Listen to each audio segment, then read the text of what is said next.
कल जिहड़ा स्वात च वाक़या होया, अगर उत्थे खड़ी आवाम नूं इस तरीके दा पता हुंदा तो आवाम आसानी नाल उन्हां लोगों नूं बचा सकदी सी।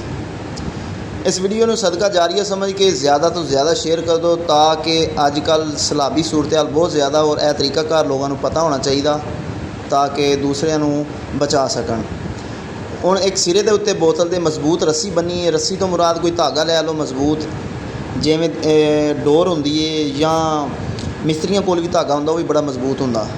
वो गले दे उत्ते बन्निया उन्हें और बोतल दे विच पानी भरिया भर के पानी उन्हें बोतल सुट्टी है और बोतल का वजन भी इन्ना ज़्यादा नहीं, छोटी बोतल सी और जिन्नी दूर तक तुसीं मर्जी उस बोतल नूं सुट सकते हैं जिन्नी तुहाडे च पावर आ। लेकिन इन्हें वो बोतल सुट्टी है, दूसरी साइड ते खड़ोते बंदे हल उन्हें वो बोतल फड़ लई है, ठीक है। उस तो बाद हुण उस जिहड़ी बरीक रस्सी गई सी उहदे नाल इह मोटी रस्सी जिहड़ी आ इह बना के उस बंदे हल भेजण लगा उस धागे दे थ्रू, और गंढ ला के यह बेहतरीन तरीके नाल उन्हें दस दिता कि यह इस तरह तू अपने पेट के उत्ते कस के यह रस्सी नूं बन लेना।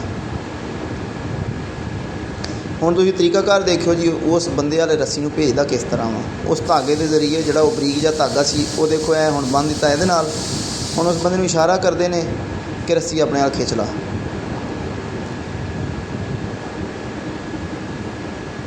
ए जी हुण रस्सी उस बंदे तक पहुँच चली है। और अगर यही तरीकाकार कल लोगों को पता हुंदा तो बासानी उन्होंने लोगों को उत्थों रेस्क्यू किया जा सकता सी। हुण रस्सी नाल उस बंदे नूं बन्निया, पानी का बहाव बहुत तेज़ है, तुहाडे सामने पानी उस बंदे नूं देख लो किवें स्पीड नाल अगे लैके जा रहा।